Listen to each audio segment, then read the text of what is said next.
Pois não, João? Em um artigo publicado na edição do último domingo do The Wall Street Journal, a colunista Mary Anastasia O'Grady, especialista em relações geopolíticas no continente americano, expõe as relações de países da América Latina a governados pela esquerda, como o Brasil, e das ditaduras comunistas da Venezuela, Nicarágua e Cuba com o Irã.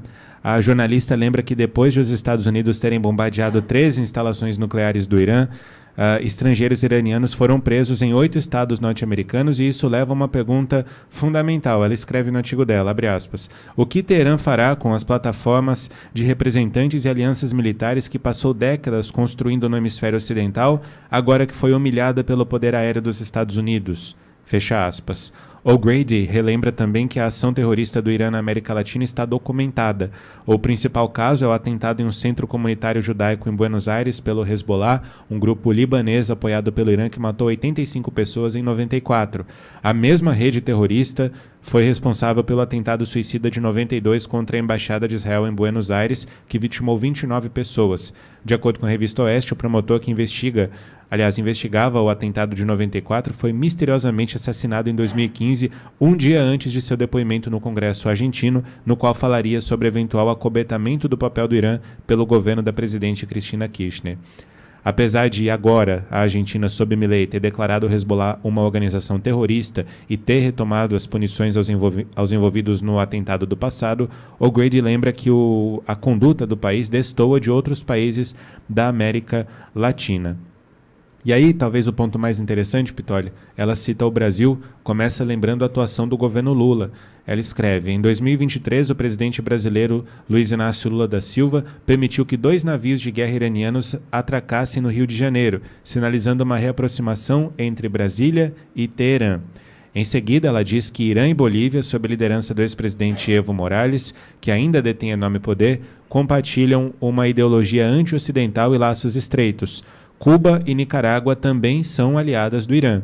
No caso do Brasil, depois de Israel e dos Estados Unidos atacarem o Irã para desconstruir instalações nucleares, o governo Lula emitiu notas por meio do Itamaraty, condenando as ações e falando em violação à soberania iraniana. Ou seja, ela fala aí, Pitoli, não só do Brasil, mas de outros países governados pela esquerda, dessa aliança aí que eles têm com o Irã.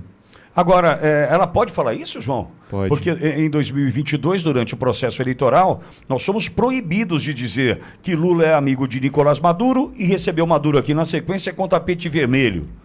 Que não é amigo que não podia dizer que era amigo do Daniel Ortega da Nicarágua, exceto que eles estão ainda num joguinho de cena, estão meio de ovinho viradinho, os doisinhos, estão bravinhos. É só dar o dedinho que melhora. Né? Com o Miguel Dias-Canel de Cuba, nós precisamos só lembrar você que Miguel Dias-Canel é um pau-mandado dos Castro, esse Fidel, tal do Fidel, que monta o Foro de São Paulo junto com o Lula.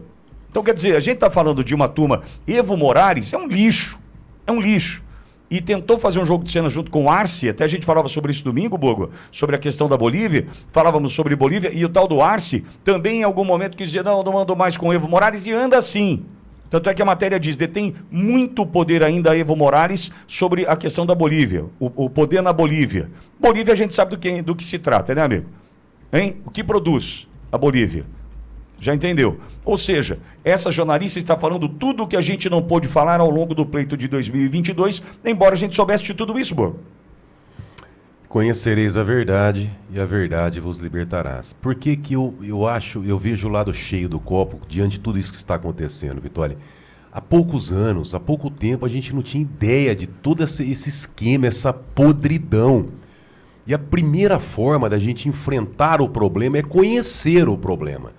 Quando eu me manifestei num vídeo que até viralizou que eu era contra a cassação do Lula, por quê? Porque se o Geraldo Alckmin assume, ele dá aquele tapa democrático, dá uma flexibilizada aqui, ali e tal, continua. Daqui a pouco o sistema vem com tudo para cima da gente, engole a gente perde o time para enfrentar. Então, toda a nossa luta vem nessa mesma linha, nesse diapasão do que a jornalista está denunciando e que nós somos proibidos de alertar a população no passado. Nesse ponto, Pitoli, é muito bom, nós estamos conhecendo a verdade. Agora, ninguém virá de Marte, de Saturno, de outra dimensão para salvar o Brasil.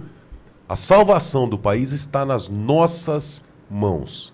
A cada informação, cada compartilhamento, cada interesse que as pessoas tenham de buscar a verdade, é somente assim que nós seremos libertos. Mas hoje nós temos a realidade, o raio-x, o trabalho que nós fazemos aqui, as informações que nós passamos aqui na Auriverde, não é à toa que tem conquistado um espaço cada vez maior e o respeito das lideranças da direita, inclusive, em especial, do presidente Bolsonaro.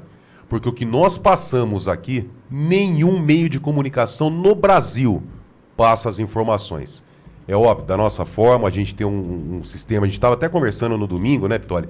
É um estilão lá de rádio, o Pitoli vem do AM, eu não tenho, eu sou advogado, eu sou vereador e estou aqui no dia a dia aprendendo com a audiência, com os colegas, em especial com o Pitoli, mas da nossa forma a gente tenta passar uma informação para vocês que é filtrada, assim, não diminuída, mas a gente passa para vocês assim o que tem de mais sério acontecendo no Brasil. Aqui a gente não tem, não esconde absolutamente nada. A gente vai para análise, né? Exceto que existem situações onde, para preservar a fonte, sim, né, a gente guarda. Tudo isso aí é uma prudência necessária. Agora, a Auriverde, eu teve um ouvinte querido. E às vezes até Paulista, segurando um pouquinho, porque a vontade que tem de citar alguns nomes e descer o microfone.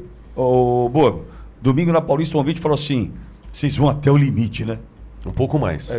Tem horas que a gente está nos 6 mil giros ali, se é que você me entende. Mas vamos lá.